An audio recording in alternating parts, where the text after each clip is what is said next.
So yesterday, Elon Musk took his son X to a press conference. I did not name the child. And I don't want to hear any more mess about our names, okay? Get ready for another humiliating display of the world's brightest minds at work. Just when you thought these screaming shrews couldn't be much worse this time, they go over and above by crudely mocking a 4-year-old. You're right. Whoopi Goldberg, the self-styled queen of moral superiority, thought it was perfectly acceptable to mock Elon Musk's son's name. Little children are now being bullied by the women in the photo. Observe how these hens of fun shamelessly mock a little child's name while praising his remarkable intelligence and wit. So yesterday, Elon Musk took his son X to a press conference. I did not name the child. And I don't want to hear any more mess about our names, okay? Okay? Oh. Anywho, he took little X A little Instagram.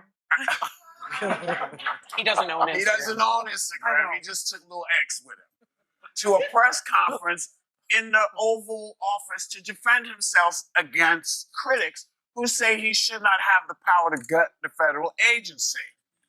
Take a look. Your detractors, Mr. Musk, What? including a lot of Democrats, say that you're orchestrating a hostile takeover of government and doing it in a non-transparent way. The people voted for major government reform. There should be no doubt about that. That was on the campaign.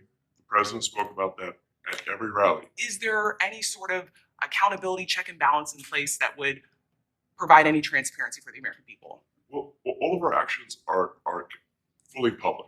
So if you see anything, say like, wait a second, hey, you know, that seems like maybe that's, there's a conflict there. It's not like people are going to be shy about saying that. They'll say it immediately. Including you yourself. Yes. An example of the fraud that you have cited was $50 million of condoms was sent. It was an incredible moment for Whoopi Goldberg and the hosts of View. They concluded with unwavering dignity and wisdom that there was no bigger threat to democracy from political corruption, economic collapse, or criminal activity. The one who dared to exist was Elon Musk's 4-year-old kid. Whoopi Goldberg makes a ridiculous slur to a toddler's name. On national television, mocking a child's identity appears to be the height of political intelligence. Additionally, the best investigative journalism on display cheerfully looks into if Tiny X is the owner of Instagram while completely ignoring, well, I don't know, actual issues. Whoopi, congratulations. You have made a name for yourself as the personification of obvious, insignificant egotism. X is an adorable name, and perhaps a grown woman who named herself Whoopi should refrain from mocking a 4-year-old for the name his parents gave him.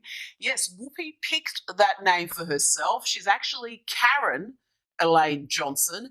Now, how did Karen become Whoopi?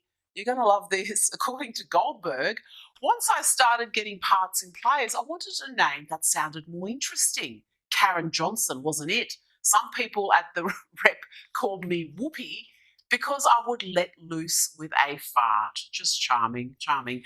As for X, well, he seems to have more sense than the ladies of The View. Here he is with his father. What should I do? Save America. And? Help Trump.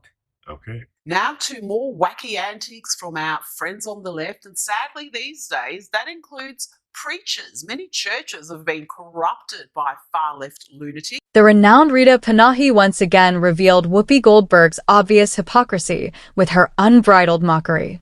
What right does Whoopi, a woman whose name was really created from physiological processes, have to mock the name of a kid who is just 4 years old? Yes, the ultimate in self-awareness. Panahi brutally undermines Whoopi's tenuous moral superiority by reminding the world that she was once just Karen Johnson with a gas problem. Little Lee's also adds additional political zing when he says the classic slogan, "Save America and help Trump." Little Lee's already appears to have more views than all of them together. Beautiful. But Panahi doesn't end there. She then reveals the socialist preachers' increasing insanity, as they are more focused on calling for Musk's execution than advancing religious causes. a humorous but disturbing reminder of the continued slide into absurdity of the modern left. Is in charge, because I've been saying it for a while. Yes, you have. I've been saying that I think Elon Musk believes he's president. I do. Well, you can call I him do. vice president. I've called him vice president. I called him president because I don't know what JD is doing. I hardly ever say. I don't remember the last time we even talked about JD. You're right. He's planning the presidency when he's going to get rid of Trump. So you think it's Musk Vance? Possible. Mm. Hey, you know who? Stay away from the stairways. Because, people put the leg out to trip you going down the stairs. The fragile egos of daytime television will undoubtedly be shaken by Elon Musk's $80 million lawsuit against Whoopi Goldberg and the shouting foul of The View for defamation and spreading yet another round of foolish conspiracy theories. Whoopi Goldberg, in her infinite wisdom, evidently thought it would be a fantastic idea to accuse Musk and JD Vance of secretly plotting to overthrow the country if Trump were removed from office. Of course, The View is where the genuinely political geniuses congregate. Now, Musk is calling their bluff and drawing them into a legal battle that will expose their heedless, simple-minded foolishness to the world. There are other objectives behind this endeavor besides clearing Musk's name. It's a much-needed wake-up call for the self-righteous, agenda-driven nonsense that passes for mainstream media debate. As this legal circus unfolds, Whoopi Goldberg will be ruthlessly reminded that disseminating blatantly false information, even during commercial breaks for menopausal pills, may have unfavorable consequences. X, are you okay? This is X. If we do that, that means I think we can get the economic growth to be maybe 3-4%, maybe 5%. If there's not, it's like just a massive number of blank checks. There should be on the ground. What's your response to that, Curtin? Well, very, very smart people. Anyway, maybe 500 billion, that's Sent to Gaza. But after fact check this, apparently Gaza in Mozambique, and the program was to protect them against HIV. Mozambique, which makes sense why condoms was sent there. Yeah. And how can we make sure that all the states Making sure Gaza, I'm like, okay, that's not as bad, but it's still, why are we doing that? As I mentioned earlier, really, the first order of business is to make sure we're actually collecting. Sorry for this.